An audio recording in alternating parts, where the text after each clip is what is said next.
తయారైంది. ఆంధ్రప్రదేశ్ ఇంతకుముందు నెంబర్ 1గా ఉండేది. ఆర్థిక అభివృద్ధిలో కానీ అన్ని రంగాల్లో నెంబర్ 1గా ఉన్న రాష్ట్రాన్ని ఇప్పుడు అట్టడుగు స్థాయికి తీసుకొచ్చారు. కానీ డ్రగ్స్లో మాత్రం నెంబర్ 1గా తీసుకొచ్చారు. రెండోది పన్నులతో మొత్తం అందరి జీవితాలని అట్టడుగు స్థాయికి తీసుకెళ్లారు. ఆస్తి పన్ను, మళ్ళీ పెట్రోల్ పన్ను, డీజిల్ పన్ను, మరి మందుకు కూడా 60 రూపాయలకు వచ్చేదాన్ని 200 రూపాయలు చేశారు. ఈ విధంగా చిన్న ప్రజల్ని, అట్టడుగు ఉన్న ప్రజల్ని మోసం చేస్తున్నారు. పెద్దవాళ్ళకి మోయలేని భారం చేసేసారు. రోడ్లు అధ్వాన స్థితిలో ఉన్నాయి. మరి ఈ పరిస్థితి నుంచి బాగు చేయాలంటే బాగా సేవ చేసేవాళ్ళు, మరి మనకి పార్లమెంట్ సభ్యుడు పెమ్మసాని చంద్రశేఖర్ గారు మరి అమెరికాలో వైద్యం చేస్తా ఇక్కడ భారతదేశంలో నేను రుణం తీర్చుకోవాలని ఇక్కడికి వచ్చి మరి ఆయన అక్కడ ఉన్న వైద్యాన్ని అన్నీ వదులుకొని మన రాష్ట్రానికి సేవ చేయాలని ఇక్కడికి వచ్చి మన పార్లమెంట్కి, గుంటూరు పార్లమెంట్కి నిలబడ్డారు.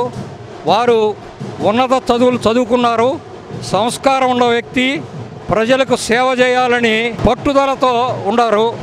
వారిని అత్యధిక మెజారిటీతో గుంటూరు పార్లమెంట్కి గెలిపించి మన ప్రజలకి, గుంటూరు ప్రజలకి సేవ చేసే భాగ్యాన్ని ఆయనకి అందిస్తారని ఇస్తున్నాను. గవర్నమెంటు 100కు 100% మారితే బాగుంటుందని నేను అనుకుంటున్నానమ్మా. అంటే నేను అడిగానని ఏమనుకోవద్దు, నీ అభిప్రాయం చెప్పమ్మా. 100కి 100% గవర్నమెంట్ మారాలమ్మా. ఎందుకు మారాలంటే పరిపాలన చేతగాని ముఖ్యమంత్రి, దద్దమ్మ ముఖ్యమంత్రి, కట్టడం చేతగాని ముఖ్యమంత్రి, అంతకుముందు ఉన్నటువంటి చంద్రబాబు నాయుడు గారు కట్టినటువంటి కట్టడాలను కూల్చే ముఖ్యమంత్రి, చివరికి ఆయన కూర్చున్న కుర్చీ ఉండేటువంటి సెక్రటరియట్ సచివాలయం కూడా తాకట్టు పెట్టుకున్నటువంటి ముఖ్యమంత్రి, ప్రతిరోజు ఆర్థిక మంత్రి కానీ ఎవరైనా సరే అప్పులు తీసుకురావటం, సంక్షేమం పేరుతో డబ్బులు పంచడం, రూపాయి అప్పు తీసుకురావటం, ₹1 పంచడం, ₹1 వాళ్ళ జేబుల్లోకి వేసుకోవటం, దొంగసారా, ఇసుక, మైనింగ్ అన్నీ కూడా మాకు ఏమైంది నచ్చలేదమ్మా.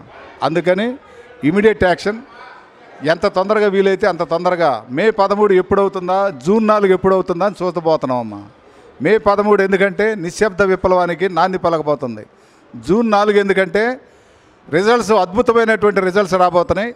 జూన్ 4 తర్వాత 6 కానీ 8 కానీ మంచి రోజు చూసుకొని నారా చంద్రబాబు నాయుడు గారు అనే నేను అని ప్రమాణ స్వీకారం చేయడానికి ఆయన చేస్తుంటే మేము చూస్తూ కేరింతలు కొడుతూ పసిపిల్లలాగా ఆనందపడదామనేటువంటి ఆలోచనలో ఉన్నామమ్మా. పెమ్మసాని చంద్రశేఖర్ గారి పైన అభిప్రాయం అంటే అమ్మా, ఆయన ఒక బ్రాండు. ఎందుకంటే ఆయన కష్టపడి చదువుకొని 27వ ర్యాంకు తీసుకొచ్చుకొని ఉస్మానియా యూనివర్సిటీలో మెడిసిన్ చదివి, అదేవిధంగా ఇంటర్న్షిప్తో అమెరికా పోయి అమెరికాలో ఉన్నటువంటి పరిస్థితులకు అనుకూలంగా పుస్తకాలు రాసి ఆ పుస్తకాలు బాగా సక్సెస్ అయ్యి డబ్బులు విపరీతంగా సంపాదించి ఆ గవర్నమెంట్కి ట్యాక్సులు పే చేసి ఉన్న అమౌంట్ అంతా కూడా వైట్ అమౌంట్ చేసుకొని ఆయనకు సరిపోయినంత ఉంచుకొని శ్రీమంతుడి సినిమాలో అన్నట్టు లావు అయితే పనికిరావని, లావైనా కూడా లావుగా ఉండకూడదని, ప్రజలకు ఏదైనా మేలు చేయాలనేటువంటి ఉద్దేశంతో ఈ యొక్క ఏరియాకి, ఈ ప్రాంతానికి ఒక ప్రజాప్రతినిధిగా ఉంటే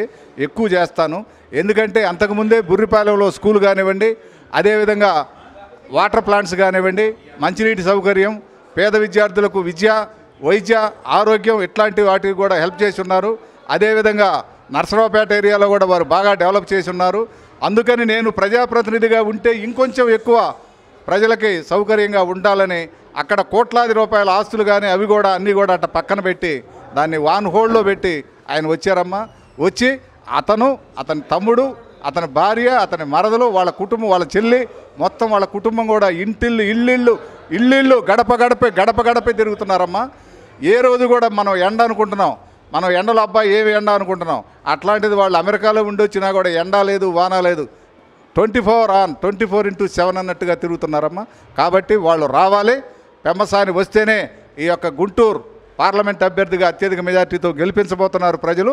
వచ్చిన తర్వాత బ్రహ్మాండమైనటువంటిది భారతదేశంలోనే గుంటూరు అభివృద్ధి చెందినటువంటి పార్లమెంటు నియోజకవర్గం కాబోతుందనేటువంటిది నా నమ్మకం అమ్మ. అందుకే ఈరోజు వచ్చాం. నామినేషన్ కార్యక్రమం కిలోమీటర్ పైన జరుగుతూ ఉంది. పెమ్మసాని గారు ఎక్కడుంటే కిలోమీటర్ ముందున్నారు జనాభా. ఈ సెంటర్లోనే కాదు, ప్రతి సెంటర్లో ఆయన కోసం వేలాది లక్షలాది మందిగా తరలి వస్తున్నారు. సుమారుగా ఈరోజు 1,50,000 మంది, 1,50,000 పైగా ఆయన నామినేషన్ కార్యక్రమానికి హాజరయ్యారంటే కూడా అతిశయోక్తి కాదు. ఆయన సమయానికి మరి వెళ్ళగలుగుతాడో లేదో అన్నట్లుంది.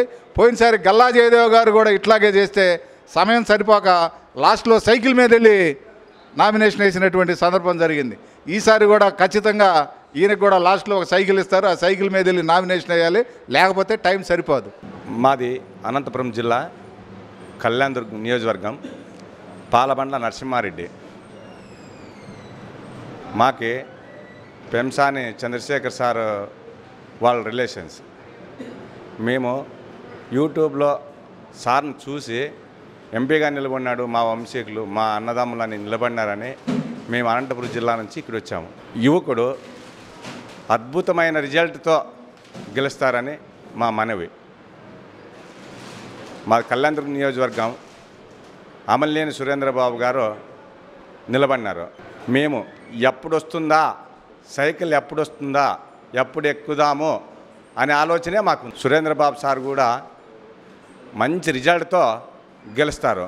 మన నారా చంద్రబాబు నాయుడు గారికి నా మనస్ఫూర్తిగా కృతజ్ఞతలు చేస్తున్నాను. మన రాజధాని పైన నా అభిప్రాయం అయితే 3 రాజధానులు చేస్తానని మన జగన్మోహన్ రెడ్డి గారు చెప్పారు. అవుతుందా? కానిపోని మాటలు. ఖచ్చితంగా మన నారా చంద్రబాబు నాయుడు వస్తే అమరావతిని రాజధాని చేసి బలోపేతం చేస్తాడని నా మనవి.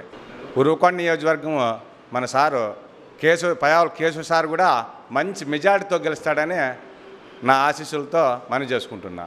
చంద్రశేఖర్ సారు రిజల్ట్తో విచ్చలవిడిగా చూస్తున్నాము. నా పేరు లక్ష్మీ ప్రసన్నారావు రండి. నేను తెనాలి నుంచి వస్తున్నాను.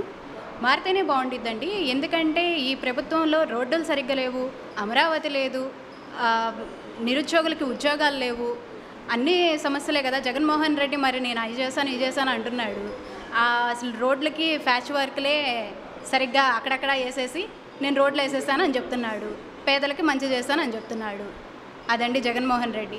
కానీ తెలుగుదేశం పార్టీ వస్తే మాత్రం బాగుంటుంది. ముందు నిరుద్యోగులకి ఉద్యోగాలు వస్తాయి, రోడ్లు బాగుంటాయి, యాక్సిడెంట్లు అవ్వకుండా ఉంటాయి, ప్రజలు బాగుంటారు, అమరావతి బాగుంటుంది. ఫస్ట్ అమరావతి బాగుంటే నిరుద్యోగులకి ఉద్యోగాలు వస్తాయి. సో అదండి నా ఒపీనియన్. ప్రేమసాని చంద్రశేఖర్ గారు ఈరోజు నామినేషన్ రోజు చూస్తేనే అన్న విజయం తెలుస్తుందండి.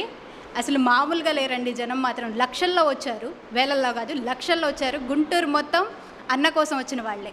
అన్న విజయం ఇక్కడే తెలిసిపోతుంది నామినేషన్ రోజే. రేపు 2 లక్షల మెజార్టీతో అన్న మాత్రం గెలుస్తాడు, అందులో ఎలాంటి డౌటు లేదు.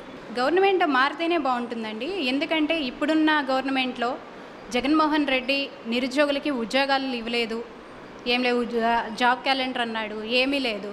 రోడ్లు బాగాలేవండి. రోడ్లు అసలు వెళ్తుంటేనే అసలు రోడ్లు ఎంత అధ్వానంగా ఉన్నాయంటే అలా ఉన్నాయి. అమరావతి లేదు, అమరావతిని కూల్చేశాడు.